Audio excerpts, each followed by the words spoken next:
Here's a quick way to change your blower motor on a 2014 Hyundai Tucson.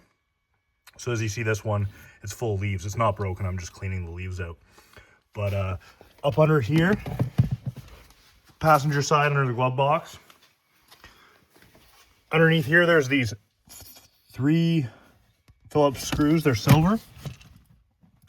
And one there, one back there, and one there. And there's this connector. You push down on here and pull out. You have to push down pretty hard. And then the blower motor drops down. Clean it out or put a new one, get a new one and do it backwards to put it in.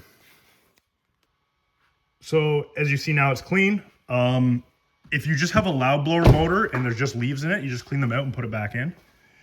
Why it has leaves in it is because there's a hole there in the cowl or whatever that's called.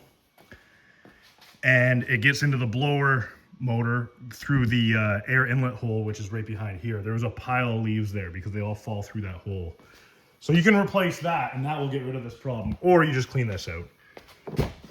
And to put it back in,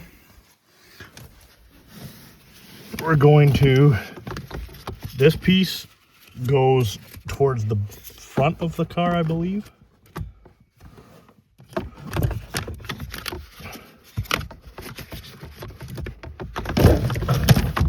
Sorry, it goes in the mold like that.